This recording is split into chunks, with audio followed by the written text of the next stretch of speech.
Namaste, and welcome to our continuing series,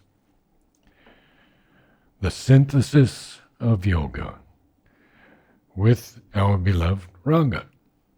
We are on page 95, Self-Surrender in Works, the Way of the Gita. Again, we'll follow the same method.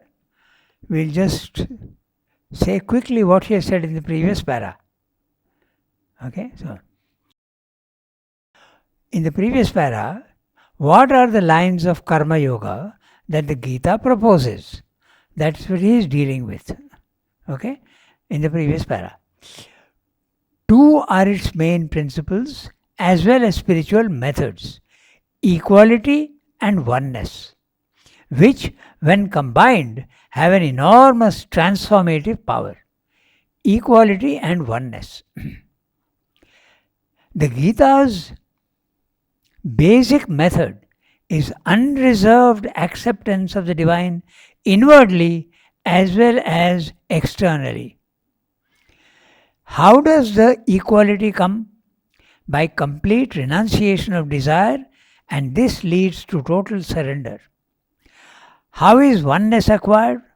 By escaping from the clinging grasp of the ego. This too is caused by renunciation of desire. These are the two methods. But the oneness must be positive and active and not passive, negative and static. Dynamism in action must become compatible with inner immutable calm and peace. The Gita wants freedom of soul, but combined with dynamism in the physical world. This is possible when we surrender to the one calm spirit and abolish ego. Dynamic activity in the material world combined with strong immutability in peace and calm. This is what the Gita wants. The divinely guided action must flow from the vast static calm. This is what he said in the previous. Equality and oneness. And how do you get these two? By abolishing desire and abolishing ego. Then you can settle this. And also another thing he mentions, the Gita does not advocate escaping into the infinite and being satisfied with there, leaving the body, mind, life untransformed. So it says you can come down here without transformation. The idea of transformation is not there so clearly in the Gita.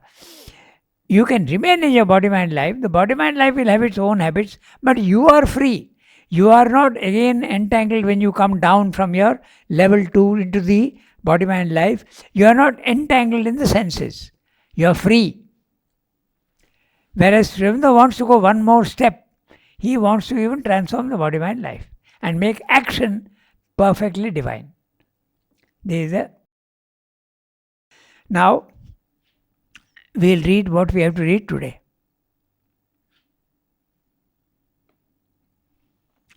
All things here are the one and indivisible, eternal, transcendent and cosmic Brahman that is in its seeming divided in things and creatures. So, since we have read it, we'll go phrase by phrase. So all things here in the physical world, all objects, all creatures, everything that you can think of, all the forms, here means in the physical world, are the one and indivisible, eternal, transcendent. You may not see it, but it is so in reality. They are all connected. And eternal, transcendent and cosmic divine Brahman, that is in its seeming divided in things. We see everything divided, but actually that's our organs of sense which are dividing. They are not divided actually. You will see the oneness everywhere acting. So that's what he's saying. Seeming divided in things and creatures. In seeming only, for in truth it is always one and equal in all things and creatures, and the division is only a phenomenon of the surface. So if you go deep behind the form, and for that you need to increase your consciousness. When you increase your consciousness and you have the capacity to see behind the form, you will see the divine presence everywhere, equally distributed everywhere. Distributed in this sense, not divided, but present everywhere. We see only the forms and we see difference. But that is not the truth. As long as we live in the ignorant seeming, we are the ego and are subject to the modes of nature. As long as we live in the ignorant seeming. Level 1, ignorant seeming, our normal condition. We are living in the ego. Because if the ego disappears, we can go to the level 2, the spiritual planes of consciousness. So, as long as we live in the ignorant seeming, two things. We are the ego and we are subject to the modes of nature. Modes of nature, sattva, rajas, tamas. Or to put it more graphically, you are subject to your body, your vital and your mind. They are the masters. You should be their master, but actually in the level 1, they are your masters. The body demands rest, you have to rest. The body demands food, you are a slave, you have to eat. The vital has a desire and there is a great tendency to satisfy that desire. The mind says this is the right and you obey it. So you are a prisoner of the body-mind life. And that is caused by apparent seeming ego and also the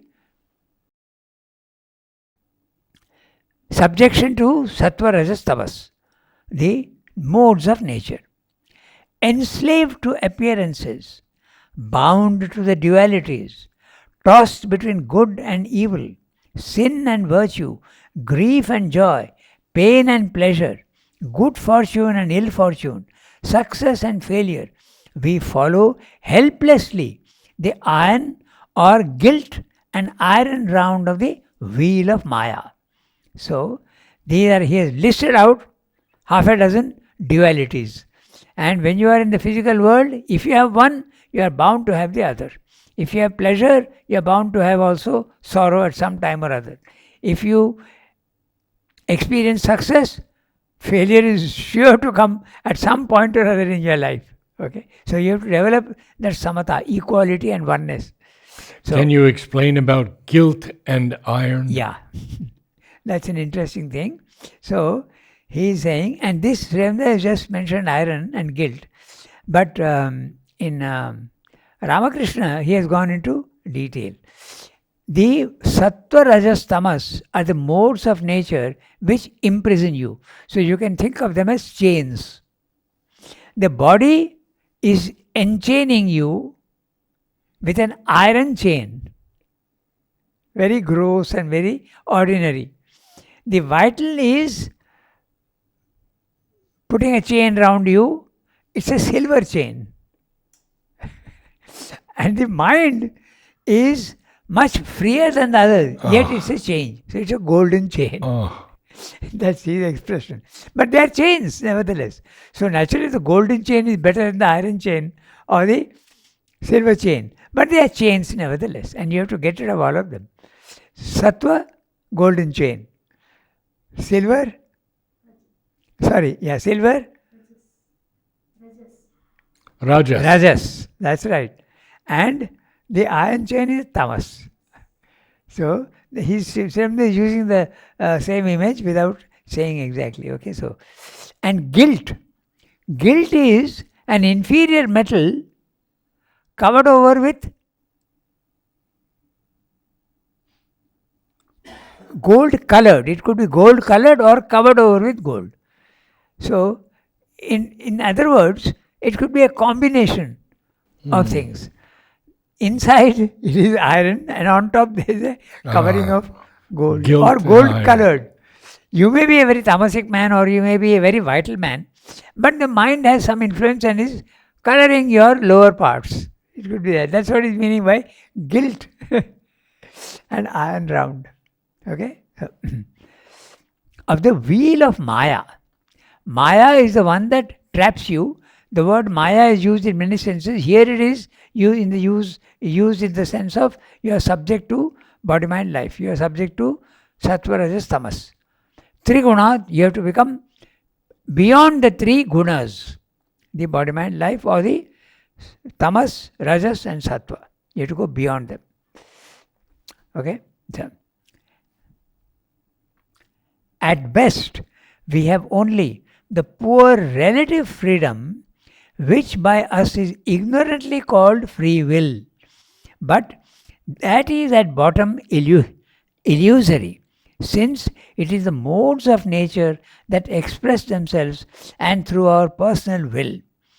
It is the force of nature grasping us, ungrasped by us, that determines what we shall will and how we shall will it.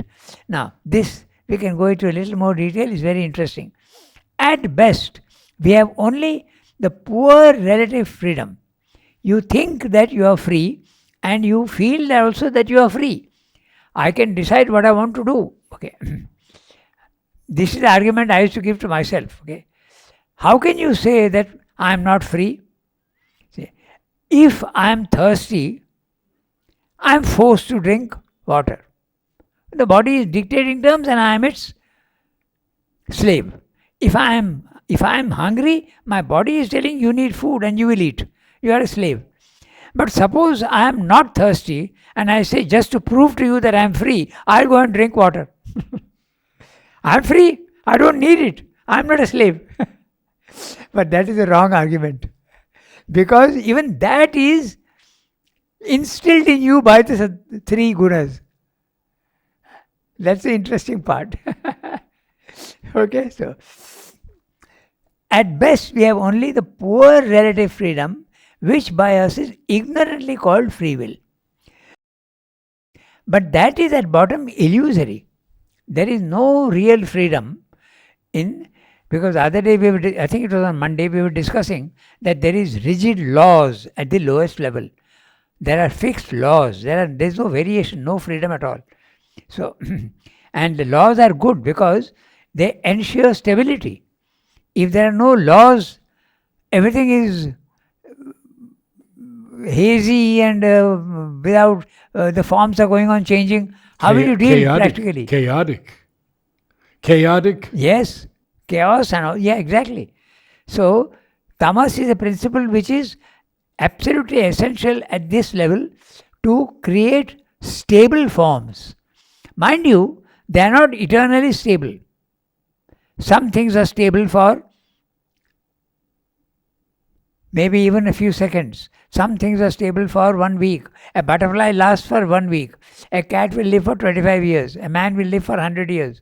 A mountain will live for 400 years or 4,000 years. A tree will live for 100, 200, 300 years. Everything is, but stability in time is necessary. That's why tamas.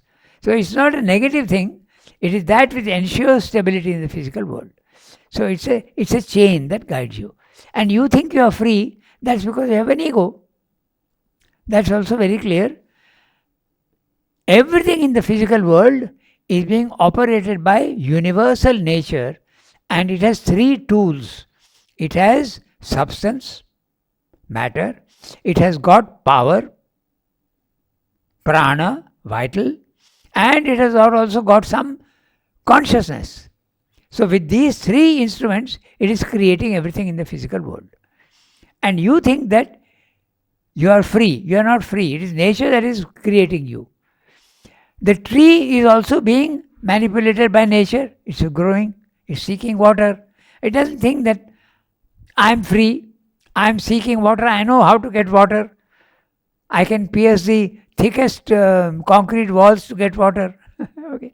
So, but because it doesn't have an ego. But because we have an ego, we think that we are free. We are doing everything. Wrong. So when you escape from your body, mind, life and go to the self and experience that you are only a witness, it's a huge step in the spiritual life. You are the non-doer. You are not doing anything. Universal nature is doing everything. Okay? So that's what Swami is saying. At best, we have only the poor relative freedom, which by us is ignorantly called free will. But that is at bottom illusory, since it is modes of nature that express themselves through our personal will. It is force of nature grasping us, ungrasped by us. We don't grasp nature. Nature is grasping us.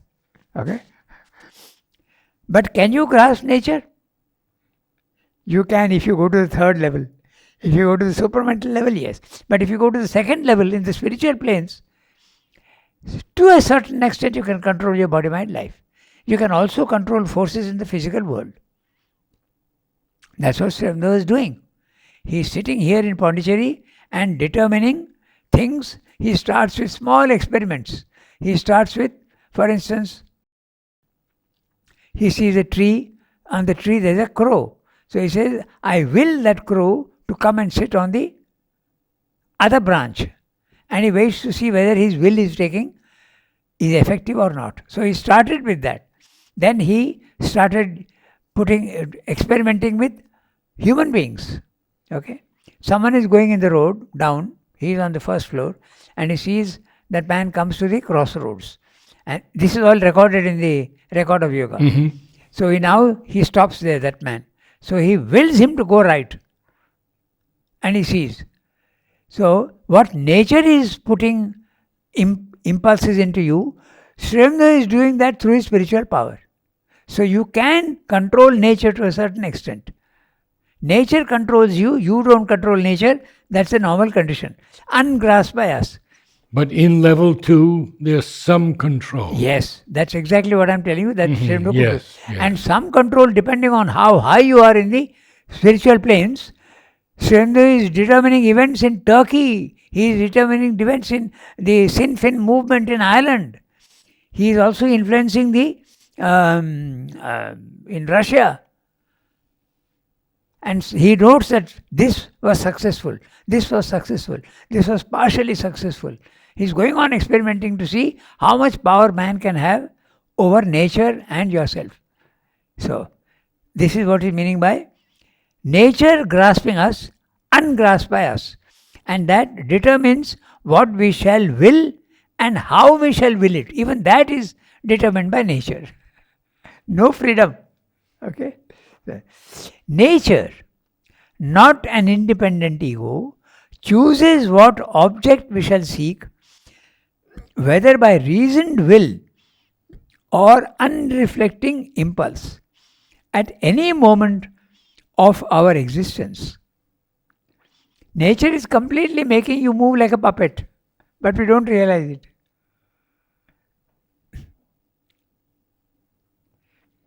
Very disturbing thought, right?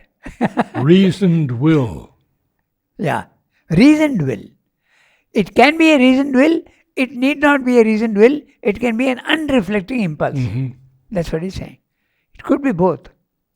Because sometimes you are using your mind, and when you are using your mind, it's the guilt that he's talking about. Influence of the golden chain on you a little bit. But if you are not using your mind, you have just a desire, it's an impulse and you do it without thinking. Thought doesn't enter always into your will. Okay? So, reasoned will or unreflecting impulse at any moment of our existence. If, on the contrary, we live in the unifying reality of the Brahman, then we go beyond the ego and overstep nature. So, if on the contrary, we live in the unifying reality of the Brahman. The Brahman is level 2, immutable consciousness, sense of infinity and eternity. You realize you are immortal and you are absolutely not affected by anything in the physical world. Total immutability, peace and calm. Sometimes there can be a little bit of a very pleasant happiness also. It's not ananda, but a happiness. It can be there. Ananda can come also for some individuals, but not always. For Sri Aurobindo, there was no emotion at all. He says that very clearly. No emotion, only peace and sense of release. So it depends on the individual. That's level 2. That's a Brahman consciousness. And when you are there, necessarily you are free of your ego. The ego is not there. At level 1, the ego is one And you mistake your ego for your individuality. It's only an ego. It's the shadow of the self. The true individuality throws a shadow of itself in the physical world, and you think that's your ego, but you mistake it for your personality. It's not your personality. Okay? And when you go to the Brahman, then you can, he's saying, overstep nature. So overstep nature in two ways. You feel yourself to be outside your body-mind life, and nothing from the body-mind life is affecting you. And also you feel yourself to be beyond the cosmos. So nature is putting end cap. You feel you are outside the universe. It's a transcendent experience. So when one leaves the body, when one leaves the body, then you have to leave your vital, then you have to leave your mind. All these have to be, these are clothes which the soul wears. They have to be discarded one by one. No, I didn't mean permanently leave. When you go out of the body. Yeah, that's what I'm coming to. So it depends on what the development of the soul is. So it can go in any plane to which it has access, depending on how much development it has taken place. I'll be more specific. Take an animal. There's a soul in the animal, and when the animal body dies, where does the soul go? It doesn't go to the psychic plane. It only goes up to the vital plane and takes birth again. And if you are a normal person, okay, not aware of your psychic being and not aware, and you are a more or less a mental person, you will go up to the mental plane and come back. But the more developed you are, you shed your body, you shed your vital, you shed your mind, only the soul remains, and the psychic being then goes to the psychic world. So it's not that everybody goes to the psychic world. Interesting. It depends upon your development. Inner development. Yes, Inner development. Yes. The development of the psyche. How much has your psychic being awakened? And that is the interesting thing. Many cases of reincarnation, okay, these cases are usually ordinary people, very ordinary people who are not very developed, and through usually an accident or an illness they pass away, but they take birth immediately and remember their past life. So usually it is not very developed souls that have this experience of remembering the past life. Because they go only up to the vital world or the mental world maximum and come back. So the mind has not dissolved. They bring it back with the old mind. It's very interesting. You follow what I said? Yes, no? yes. That's why they remember the mind has not dissolved. The body dissolves, the vital dissolves, sometimes it doesn't dissolve. And if it doesn't dissolve the vital, it becomes a ghost, a phenomena of in the vital world, it's move about, trying to satisfy itself, yes. So when the animal leaves its body, how does it progress? Evolutionarily. Because it comes again into the next, it takes another body. And every time it takes a new body, there will be a bit of progress. Because the soul or the divine presence in it is divine, essentially. But it is sleeping. It is waking up slowly through many lives. Okay, so we come back to our. So he's saying overstep nature. When he's using the word overstep nature, it means that you're experiencing the transcendent, outside the universe. For then we get back to our true self and become the spirit. In the spirit, we are above the impulsion of nature, superior to our modes and forces. It's very, very clear. When you go to you overstep nature, you become conscious of your own self and become the spirit. In the spirit, we are above the impulsion of nature. Impulsion of nature, subject to the body-mind life. Sattva, Rajas, Tamas. That's impulsion of nature, Sattva, Rajas, Tamas. You are beyond that. You have become Trigunatita in the Sanskrit term. Superior to her modes and forces. You are not subject to the universal forces anymore. Okay? Attaining to a perfect equality in the soul, mind and heart, we realize our true self of oneness, one with all beings, one too with that which expresses itself in them and in all that we see and experience.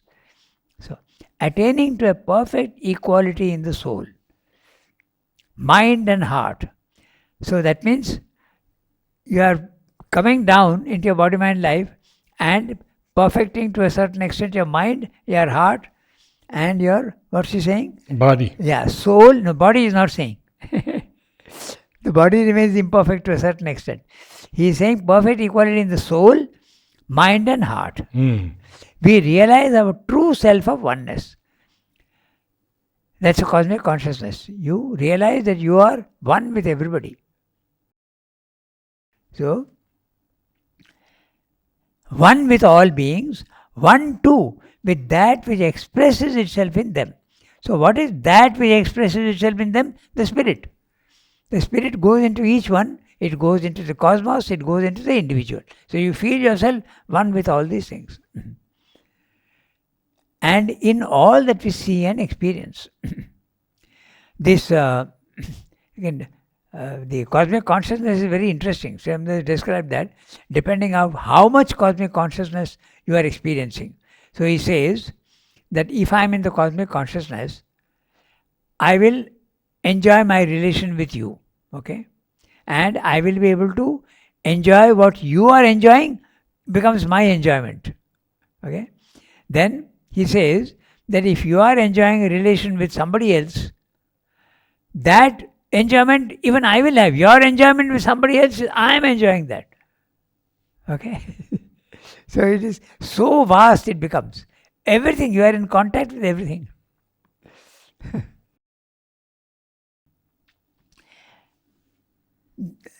We say this equality and this oneness are the indispensable twin for foundation we must lay down for a divine being, a divine consciousness, a divine action.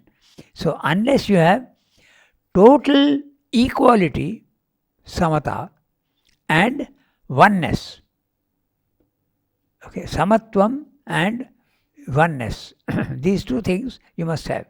If you have that, then your action will be, you are capable of divine action, not before that. So we are not one with all, we are not spiritual, not divine. You have to feel the oneness with all.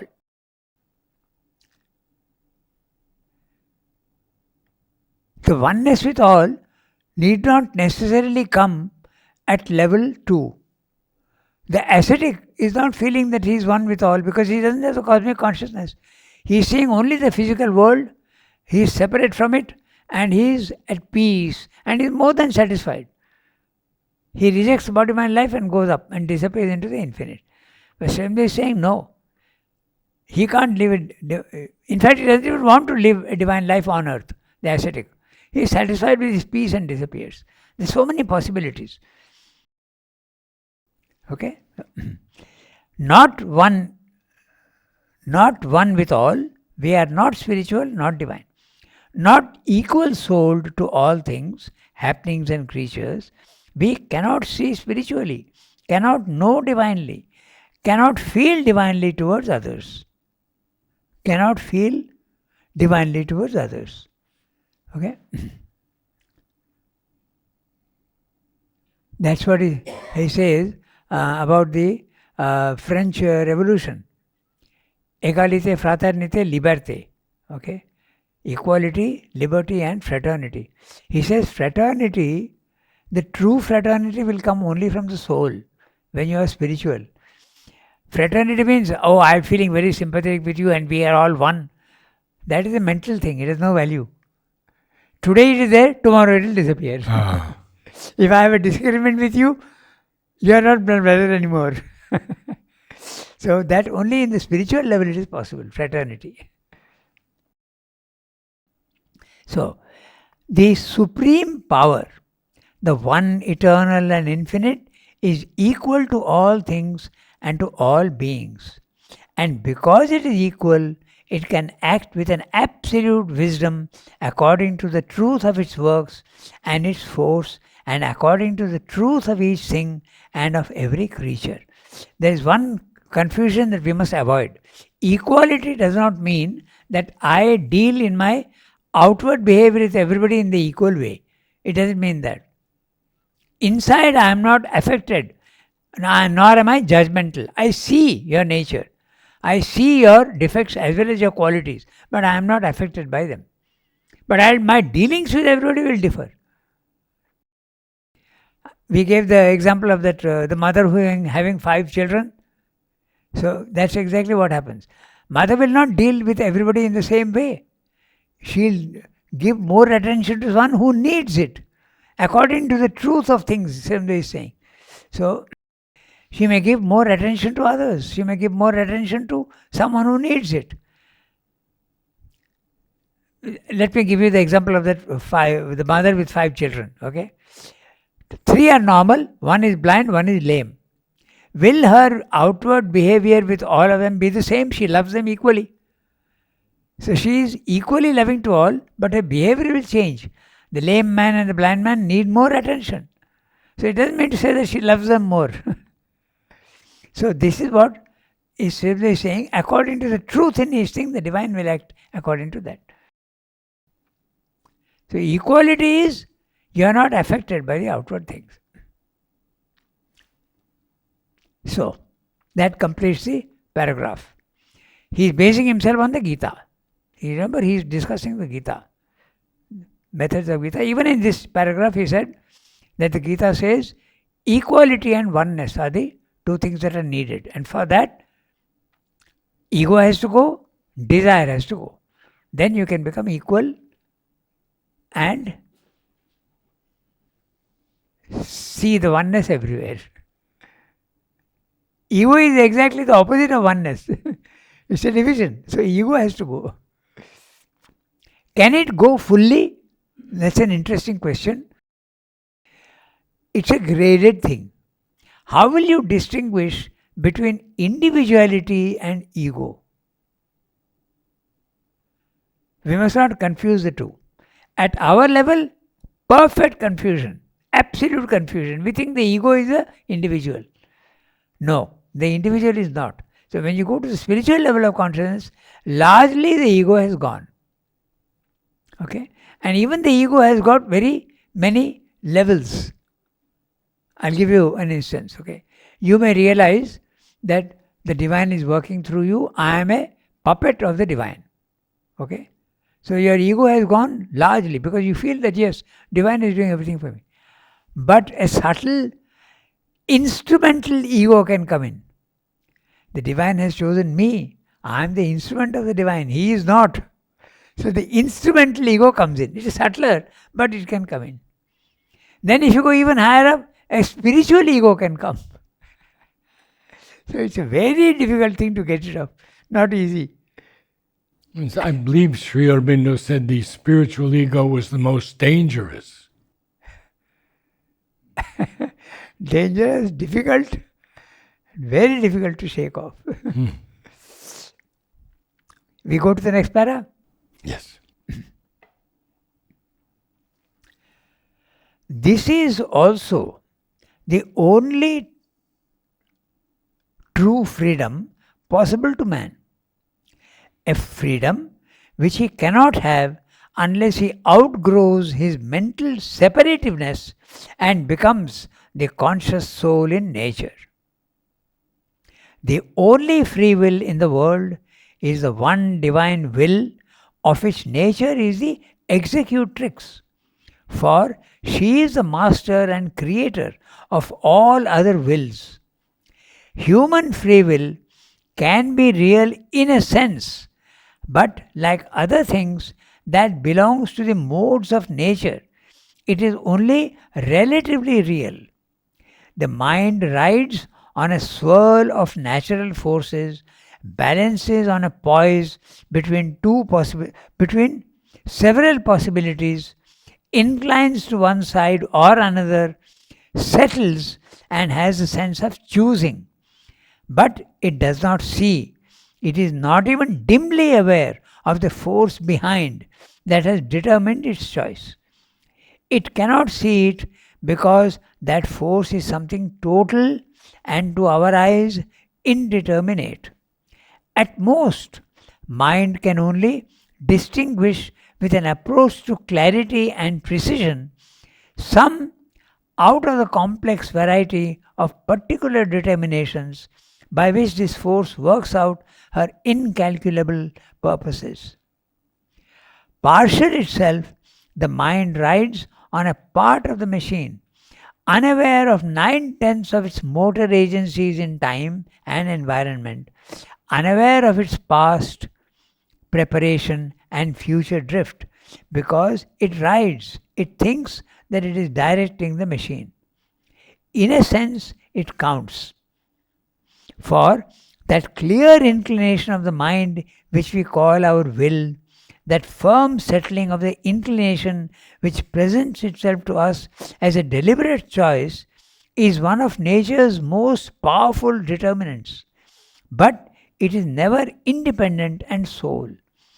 Behind this petty instrumental action of the human will, there is something vast and powerful and eternal that oversees the trend of the inclination and presses on the turn of the will.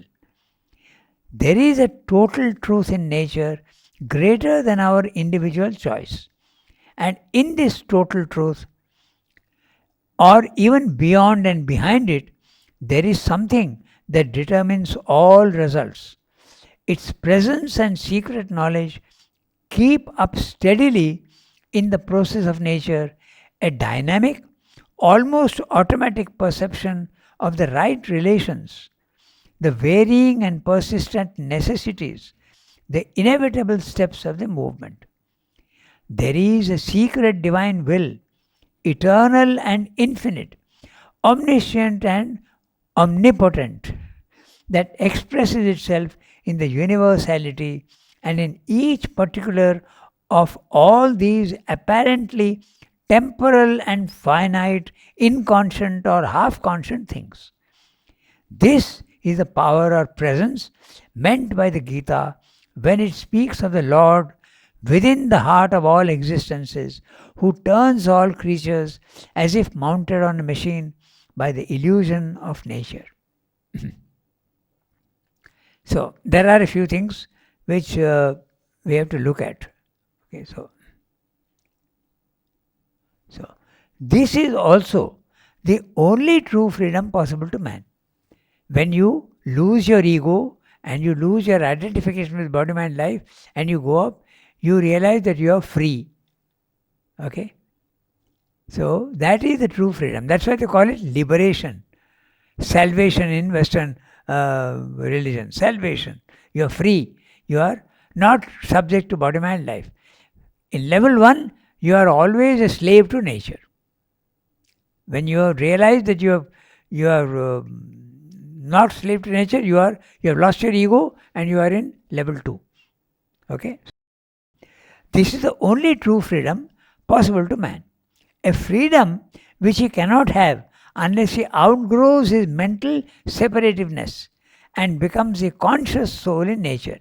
So, he is using the word mental separativeness, substitute the ego for it. Mental separativeness is another phrase he is using for ego. It's the mind that makes you feel separate from others. He discusses this question, is the ego in the body? Is it there in the vital? Or is it there in the mind? So, there is a bodily ego. There is also a vital ego. Sometimes animals have a certain amount of egoistic reactions. There is jealousy and there is violence, all these things there. But in man, mostly the ego is located in the mind. So that's why he's calling it mental separativeness. Okay? So, which he cannot have unless he outgrows mental separativeness and becomes a conscious soul in nature. Conscious soul in nature. You have identified yourself with your true being, either the psychic or the self. Okay? But one thing is there, we should mention. Identification with the self gives you freedom, no doubt. But when your psyche comes forward, you may not be free. It starts purifying you, but you may not be free. The old reactions will still be there. So the psychic doesn't, that's why Sri Aurobindo doesn't call the psychic spiritual. The psychic has a great power, it starts purifying you, no doubt. But it's a process of purification. The old nature is still there and you are slowly getting rid of it. But in the self you are free because you have come out of the body mind life. Okay, so outgrows his mental separativeness and becomes a conscious soul in nature. The only free will in the world is the one divine will, of which nature is the executrix. There you are. It's again like the chief executive officer deciding what he wants the company to do. He has total freedom to do what he wants with the company.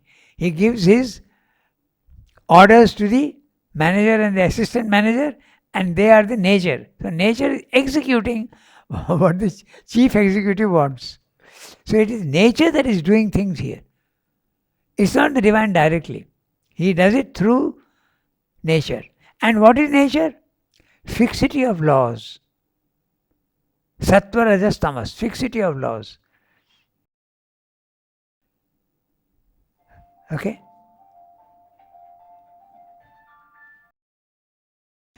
The only free will in the world is the one divine will of which nature is the executrix. For she is the master and creator of all other wills. Nature is creating bodies, nature is creating vitals, nature is creating minds. And she also, will can be there in the vital and the mind. So it is nature which is creating the wills. Okay? Of which nature is the executrix. Human free will can be real in a sense, but like all things that belong to the modes of nature, it's only relatively real. So Sri Aurobindo is admitting that in another place he writes that although you feel that you have a free will and it's an illusion, yet it's got a value. Because all effort is really not your effort. Okay? And it has a value because only if you make an effort, then you can progress. So that's what he says in another place. This illusory sense of free will is very necessary for progress. He's not saying that here, but he says that elsewhere. Okay, so human free will can be real in a sense, but like all things that belong to the modes of nature, it's only relatively real. The mind, now he's explaining, the mind rides on a swirl of natural forces, balances on a poise between several possibilities, inclines to one side or another, settles, and has a sense of choosing. It's a beautiful description of how you come to a decision. You see possibilities, then you see this, then you see that, and then you settle on one thing, and then you feel that you have chosen. But all this is only nature's action. And he says, but it does not see. Yeah, that's right. He is not seeing that nature is doing all this in you. You think that you are doing, actually it's nature that is doing it for you. The mind rides in a swirl of natural forces, balances on one poise between several possibilities, inclines to one side or another, settles and has the sense of choosing. But it does not see. It is not even dimly aware of the force behind that has determined its choice. It cannot see it because that force is something total and to our eyes indeterminate. At most, mind can only distinguish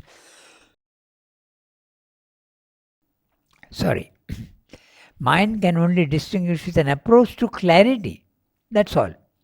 And precision some out of the complex variety of particular determinations by which this force works out her incalculable purposes. So, the mind is only an element and nature is working through your mind, through your vital, through your body, and she is expressing her will through you, through everybody else. She's working out the wills. Okay. At most, mind can only distinguish with an approach to clarity and precision some out of the complex variety of particular determinations by which this force works out her incalculable purposes. Partial itself, the mind rides on a part of the machine, unaware of 9/10 of its motor agencies in time and environment, unaware of its past, preparation, and future drift. Because it rides, it thinks that it is directing the machine. Here, he has used only the word machine, but usually there is another image given which explains what he is saying here. The fly is sitting on a flywheel. And the fly is thinking, I am going round and round. It's not going round. It's the wheel that is going round and round. And the fly is thinking, I am going round and round. So that's the image. That's what he's saying here is a machine. The mind rides on the machine and thinks that it is deciding things. Okay, so with the image of the wheel and the fly, it becomes clearer what he's saying. At most, mind, so that we did. Partial itself, the mind rides on a part of the machine. Not even part of the machine is nature. Nature with sattva, rajas, tamas. Okay, so part of the machine. Because your mind, life, body is only part of universal nature. Unaware of 9/10 of its motor agencies, now that's interesting, in time and environment. In time, at different times, different forces are entering into you and determining your, and depends also where you are. The environment is important. The environment also has got an effect on you. You may be in a very happy environment, you may be in an unhappy environment, you may be in a very pure environment, you may be in a very dirty environment, dirty morally, spiritually. So that environment also has an influence on you. Okay. Then unaware of its past. Now that's interesting. He is unaware of its past preparation and future drift. It does not know to what extent it has been developed in the past through your past lives. It doesn't see the past. Neither does it know the future. But the future is also determined. Largely determined. You can change it, but it's largely determined. Okay? And the future drift. But Shamdana is using a very interesting word. He's saying drift.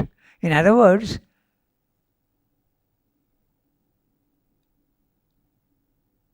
drift is it can go here, it can go there. So there's a little bit of freedom. And you can determine your own future. That's what his suggestion is there. You can determine your own future. The future, yes. But because it rides, it thinks that it is directing the machine. Just like the fly on the wheel. In a sense, it counts. For that clear inclination of the mind which you call our will, that firm settling of the inclination which presents itself to us as a deliberate choice, is one of nature's most powerful determinants. In other words, your illusion that you are the doer is also important. Although it may be wrong, but it's important. Because it is that your effort does have an effect. Although it's largely illusory. But it is never independent and sole.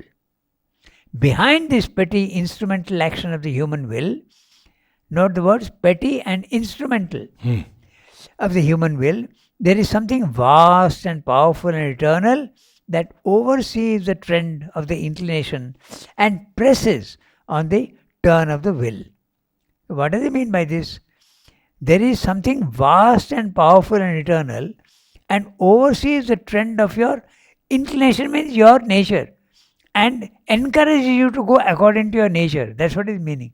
So to each one, there will be a different impulsion. Okay, so behind this petty instrumental action of the human will, there is something vast and powerful and eternal that oversees the trend of the inclination in everybody and presses on the turn of the will. There is a total truth in nature greater than our individual choice. And in this total truth, or even behind and beyond and behind it, there is something that determines all results. Its presence and secret knowledge keep up steadily in the process of nature, a dynamic, almost automatic perception of the right relations, the varying or persistent necessities, the inevitable steps of the movement. In other words, there is a guidance to the evolution in nature. There is a guidance from above. It may seem chaotic to us. There is a big fight going on, and now the uh, seems to be a chaotic condition. So,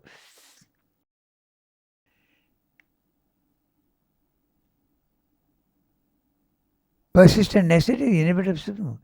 There is a secret divine will, eternal and infinite, omniscient and omnipotent, that expresses itself in the universality and in each particular of all these apparently temporal and finite, inconscient or half conscient things. So, everything is being governed by the nature. By the spirit. It is being governed from there, and in fact, in Life Divine, he keeps saying that the Supreme Divine conceives, executes, and governs. He says that. So it is conceived in the transcendent, it is executed in the universe, and it is governing all. It goes into the individual and is ensuring that the its destination is according to what is planned. So that's what he's saying. So here he's saying that in slightly different words. He's saying it expresses itself in the universality and in each particular of all these apparently temporal and finite, inconscient or half conscient things. This is the power or presence meant by the Gita when it speaks of the Lord within the heart of all existences, who turns all creatures as if mounted on a machine by the illusion of nature. This is one of the most oft quoted verses from the Gita. Of the Gita, yes. ईश्वर सर्वभूतानां हृद्देशे तिष्ठति भ्रामयन् यंत्रारूढ़ानि maya. By the maya of its, by the maya it is making everyone move as though mounted on a machine. In nature everything is mounted on a machine. So we stop here today? Yes. Thank you, Ranga. Namaste all.